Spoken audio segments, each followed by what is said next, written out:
This is KUGAN CASSIUS for IFLTV. It's 8 o'clock in the morning here. It's 10 o'clock where you are. It's Cameron. It's very scenic behind you. it is, but I'm in like the shit where they put my apartments in like the shady parts. You got a pool and that, but it's always cold. So it's Oh, like the back of the hotel, and it's always like in between the buildings. You don't really get much sun. oh. Are Pulled you a short straw there. are you on like holiday, Vacation, yeah. vacation? Well, the Americans out Mama, Mama Honey Bobs. there, yeah, on vacation. Um, all right. Well, look, it's been how long? 2 weeks, two and a bit weeks, or Almost 3 weeks now, yeah. 3 weeks now since your fight in New York. Yeah, just a reflection on that first of all. It was touch and go. Obviously, I had a bit of trouble with my passport, so that was a bit manic. But do you know what? It was I had the best camp you could imagine. Like genuinely, it was such a good camp, and it got to the last 2 weeks where the embassy, my passport, and I thought something had to happen. I never get a plain sailing camp. I don't think anyone gets a plain sailing camp. There's always going to be something that happens, like an injury, illness, or something. And my camp was going way too good, and then the last hurdle, it all coming threw it back in my face, and had the passport problem where it was literally I didn't think I was going to get to New York, and I got my passport on the Wednesday about 1 o'clock, and I had to go straight in an Uber, jump on the plane, landed at 8:30, done the wait, and made way in the morning. So it was literally touch and go. If I missed that flight, I probably wouldn't have been able to get there because I wouldn't have got to New York till like crazy hours. So, what was the actual issue regarding your passport then?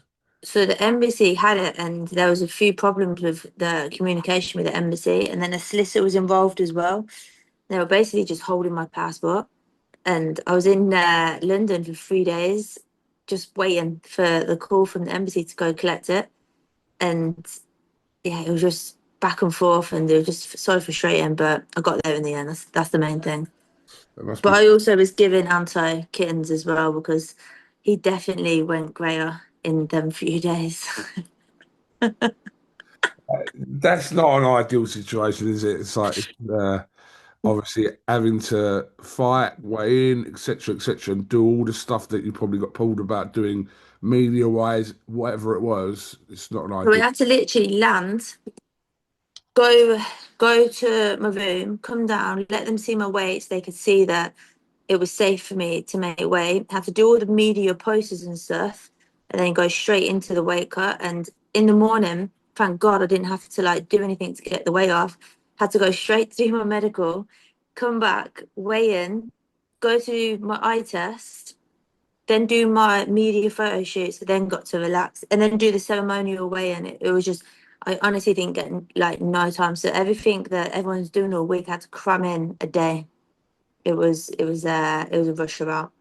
Sounds manly. Definitely wouldn't want to do it again. Well, So hopefully that be more situation. prepared. Yeah, Yeah, I got my work visa now for a couple of years, so that's the main thing. there you go. So yeah, assess for me your performance against Kamara.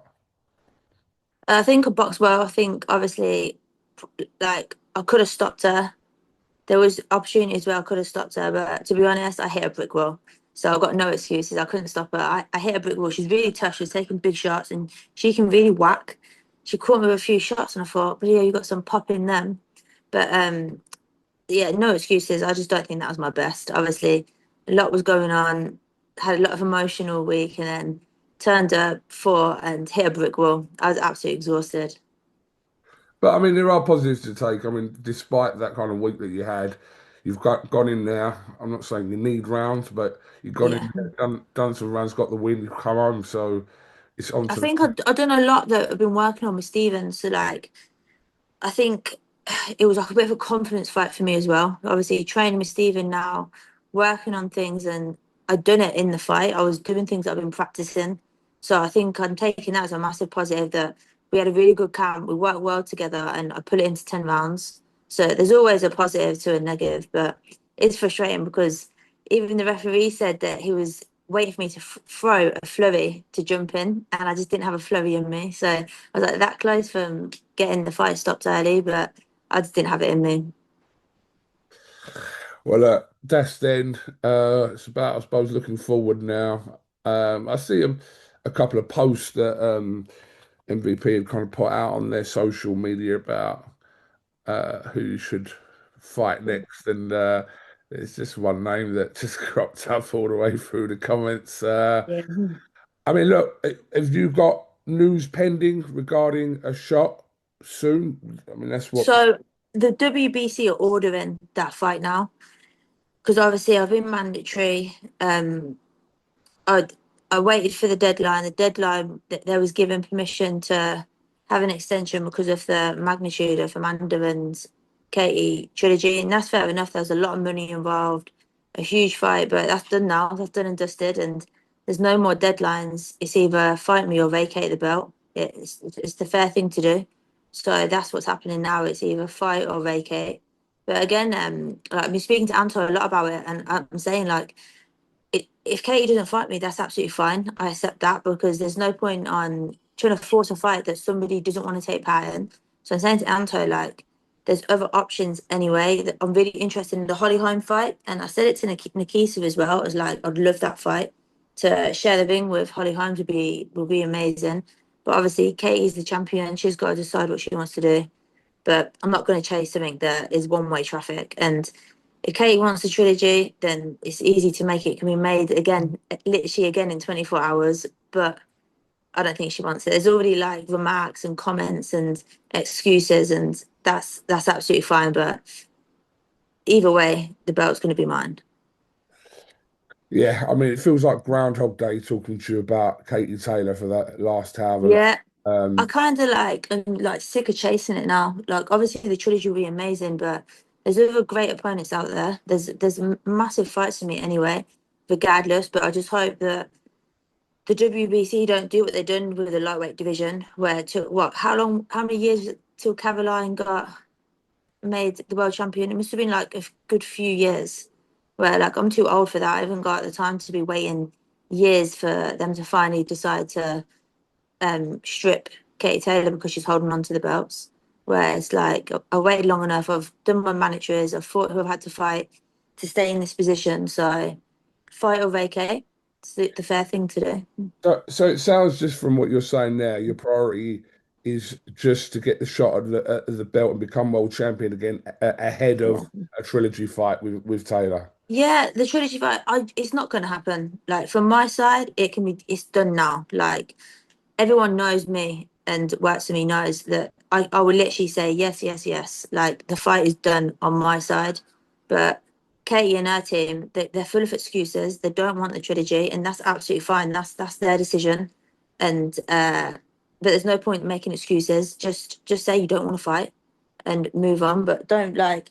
Was it an interview with you maybe where she said that she's got two fights, the trilogy with me and Amanda, Yeah. and the next thing, it's like I can't sell tickets, this, and that. There's always going to be an excuse, but it's just like stop the excuses. You don't want to fight, like leave it as that, and you go your way and I go my way. It's absolutely fine. But the fans want to see the trilogy, and boxing is a fan friendly sport. So either own it and say you don't want to fight me, or give the fans what they want. Simple as that, in my opinion. But that's just my opinion. Yeah, that was from an interview probably about 7 months ago now. It was your interview. That's it. It was at the Taylor, undisputed. yeah, where Yeah. she said that her two fights that she'd like to have this year was to complete those trilogies. She did say But that. then, Yeah. yes, so she said that in your interview as well. So then in the next breath, I'm not selling tickets and I can't fill a 1,000 seater stadium. So don't know if she's being told to say things. I don't know. But either way, if you're going to say something, stick to it. Don't go back on your word because you look like a hypocrite. So is that next in line if a vacant title become kind of available? Is it you and Holly? No, it's not actually confirmed to me and Holly, but I have asked for Holly. I'd love to share the ring with Holly. Right. Like Holly Holmes, she's a legend in UFC and she's a good boxer. So I want to box someone that has that status and that profile. I don't just want to get the world title and no disrespect, but box someone who doesn't get me out of bed for. Like I want to get my teeth stuck into an opponent where it's going to be like, yeah, I beat Holly Holmes. Yeah. Like it's going to be a credit on my CV. Mm. Um, well, MVP continue to capture all the female boxing talent from the UK. Yeah, Recent announcements of last week Shannon Courtney, then yesterday Terry Harper has now also joined. So yeah, MVP for you girls is the place to be. yeah, and hopefully a UK show gets put on because got the UK fighters now, so it'd be good to do a show and put us on in the UK. Yeah, I mean that would make sense. I mean, has there been any talk of that? I was just asking someone about that yesterday, whether MVP would look to do that over here. It would make sense with kind of I'm who. not too sure about all the other girls, but I know Anto's saying that like there's potential that I'll be in the UK next. Like fingers crossed, no passport problems then. But you, for yourself, you'll fight once more this year. Yeah. And yeah, you're focused on trying to obviously make that happen for the world title, and that's that. Yeah, like my focus is the world title. Like obviously I want to become undisputed again. That is the goal, but I'm also like realistic. It's going to be a long time to become undisputed again if all the belts have to get shared out. So I just want to be a world champion again and just go for the big fights now. So the big fights, the big names, and just tick off the names that I want on my boxing CV. Just the last one. How is that relationship going with Nikita and Jake Paul? How is that going? Yeah, it's really good. They are obviously they're pushing the WBC for me, and that's what they promised me. They said when they signed me that they'll help get my belts back, and they're doing that with the WBC. They're like emailing on the phone to them to get the fight ordered. So they're doing what they promised, and that's the main thing. Hmm. What do you think about a potential fight with Jake Paul and Anthony Joshua? I think it's really good. To be fair, I think it's great, and it just shows you the balls that Jake Paul's got because, like, Andy Joshua, he's not finished. Like, he's still, I won't say like he's in his prime, but he's still got massive nights ahead of him. So yeah, really ballsy, and I think all credit to him because it just shows you like he's serious about it. Yeah, And I think it will sell out. I think it will sell out. I think it'll be a good night. yeah, I've spoke to quite a few people about it. Obviously, most people are kind of not in favour of the fight happening, but they kind of understand why the fight would be happening, and Yeah. just It'll per be entertaining and it's going to sell tickets. yeah. I mean, look, yeah, you've got that's something that hasn't really been said. I mean, is Jake Paul serious about it? I mean, to go in there. I mean, Canelo was one thing, but the size of Joshua, I mean, it was. That's what I mean. Like the way Anthony Joshua hits, he's literally willing to get in the ring with him. It just shows you he's serious and he is improving as well. Hmm, And I don't think he'll get in there and just lay down. I think like he'll stand his ground. you can fight in their undercard. That's what I mean in the UK. Um, Get that fight happening. all right, well, listen, Chantelle, I'll let you crack on with the rest of your day. Much appreciate your time this morning. Thanks, Kugan. And yeah, when you've got news confirmed, we'll have another catch up. Cheers, Kugan. All Have a right, good day as well. thank you.